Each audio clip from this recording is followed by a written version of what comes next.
जन्म जन्म का साथ।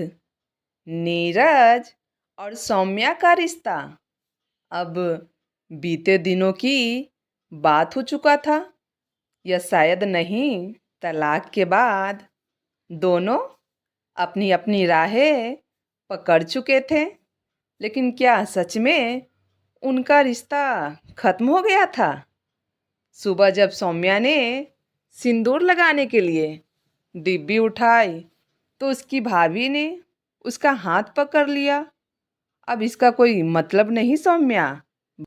भाभी के शब्दों ने उसे अंदर तक झकझोर दिया। उधर नीरज के कानों में घर वालों की बातें पड़ी। चलो, अच्छा हुआ, अब नीरज के लिए कोई अच्छी लड़की देखेंगे। क्या यह वाकई अंत था, या फिर यह किसी नए सफ़र की शुरुआत थी? नीरज और सौम्या का तलाक हो चुका था। तलाक के बाद नीरज अपने घर और सौम्या अपने भाई के घर गई थी। दोनों को अपनी नई जिंदगी शुरू करनी थी। अगले दिन नहा धोकर सौम्या आईने के सामने आई और कंघी करते हुए सिंदूर की डब्बी उठाकर सिंदूर लगाने लगी कि उसकी भाभी ने उसका हाथ पकड़ लिया और बोला, सौम्या, अब तुम्हारा तलाक हो चुका है तो यह सिंदूर लगाने की कोई ज़रूरत नहीं। और यह मंगलसूत्र, चूड़ियाँ और बिछुए किसके नाम के पहन रखी है? अब तुम्हें मायके में ही रहना है तो सादगी से रहो, क्योंकि अब तुम किसी की पत्नी नहीं हो। और जब कोई तुम्हारा पति ही नहीं तो यह सुहाग की निशानियाँ पहन कर क्या करोगी?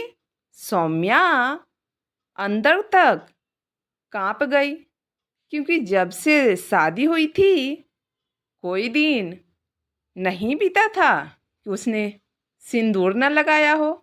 उससे रहा नहीं गया, कुछ समझ में नहीं आ रहा था।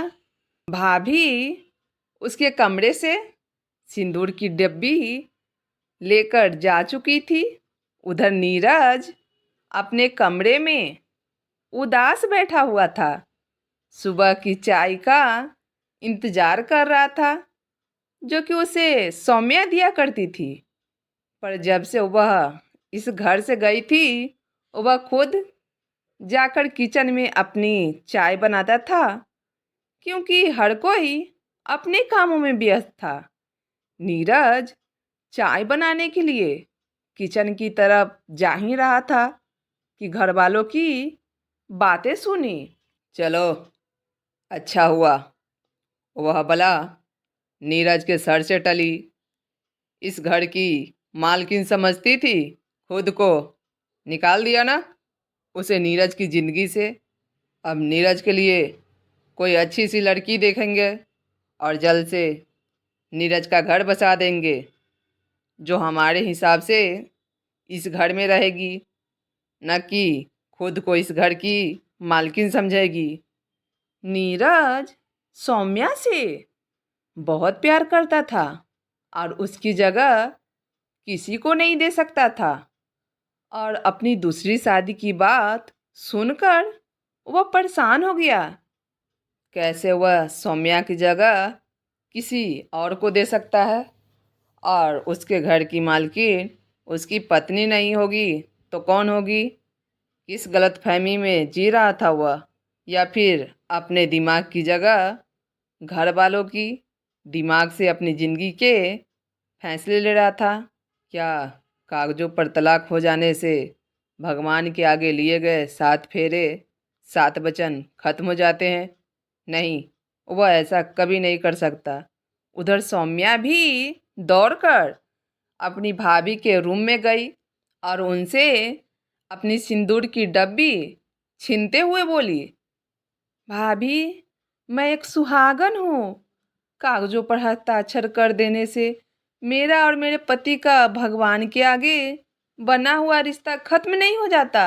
मेरा पति अभी भी जीवित है और मैं सुहागन हूँ और मैं सुहागन ही इस दुनिया से जाना चाहती हूँ। मैं अपने पति के नाम का सिंदूर लगाऊंगी क्योंकि यह मेरा धर्म है, कहकर सौम्या ने अपनी मांग भर ली। तभी नीरज का फोन आया। नीरज का नंबर देखते ही सौम्या ने फोन उठा लिया। नीरज ने बोला, मैं तुम्हारी जगह पर अपनी ज़िंदगी में किसी को नहीं देख सकता, कभी नहीं। सौम्या ने बोला, हाँ नीरज, मैं तो सोच भी नहीं सकती कि मैं किसी दिन तुम्हारे नाम का सिंदूर न लगाऊं। लोगों के बहकावे में आकर हम लोगों ने इतना बड़ा गलत फैसला ले लिया। नीरज ने बोला, कुछ कागजों पर किए गए हस्ताक्षर हमें एक दूसरे से कभी दूर नहीं कर सकते। भगवान ने हमारा रिश्ता बनाया है और हम उसे आखिरी दम तक निभाएंगे। सौम्या ने बोला, हाँ बिल्कुल निभाएंगे और अपनी गलतियों को सुधारेंगे। नीरज ने बोला, तैयार हो जाओ, मैं आ रहा हूँ तुम्हें लेने। हाँ नीरज, आप आ जाइए, मैं आपका इंतज़ार कर रही हूँ। और सौम्या ने नीरज के इंतज़ार में अपना श्रृंगार करना शुरू कर दिया। नीरज के घर वालों और सौम्या के घर वालों उन दोनों को देख रहे थे, पर उन लोगों ने अपने जीवन का सही निर्णय आज ले लिया था। अपने जीवन साथी के साथ 4 बातें जो आपके रिश्ते को मजबूत बनाती है। पहला, एक दूसरे पर अटूट विश्वास रखें। विश्वास किसी भी रिश्ते की नींव होता है। अगर कोई बाहर का व्यक्ति आपके रिश्ते को लेकर नकारात्मक बातें कहे तो बिना सोचे समझे यकीन ना करें।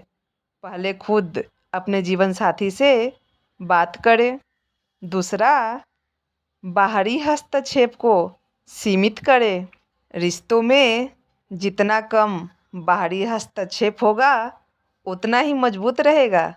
माता पिता, दोस्त या रिश्तेदार भले ही सलाह दे, लेकिन हर फैसला खुद ले। तीसरा, हर छोटी बड़ी बात खुलकर साझा करें। अगर पति पत्नी के बीच पारदर्शिता होगी तो बाहरी लोग कभी भी गलतफहमियां नहीं फैलाएंगे। अपने जीवन साथी के साथ हर छोटी बड़ी बात साझा करें ताकि कोई और आपकी सोच को ना बदले। चौथा, अपने रिश्ते को प्राथमिकता दे। कोई कुछ भी कहे, लेकिन हमेशा अपने रिश्ते को सबसे ऊपर रखे। प्यार, सम्मान और समझदारी से कोई भी रिश्ता टूटने से बच सकता है। रिश्ते को मजबूत रखना हमारे हाथ में है। किसी और की बातों में आकर जल्दबाजी में फैसला न ले, बल्कि खुद समझे और बातचीत करे। हमारा उद्देश्य है आपको ऐसी कहानियाँ सुनाना जो आपके दिल को छू जाए। अगर आप भी ऐसे ही और कहानियाँ सुनना चाहते हैं तो जुड़िए हमारे परिवार से। अगर आपको यह कहानी पसंद आई हो और आप भी सच्चे प्यार और रिश्ते में विश्वास रखते हैं तो कहानी को लाइक करें, कमेंट में अपनी राय दें और हमारे चैनल पारिवारिक कहानी संग्रह को सब्सक्राइब करें ताकि हम आपके लिए ऐसे ही दिल छू लेने वाली कहानियाँ लाते रहें। धन्यवाद।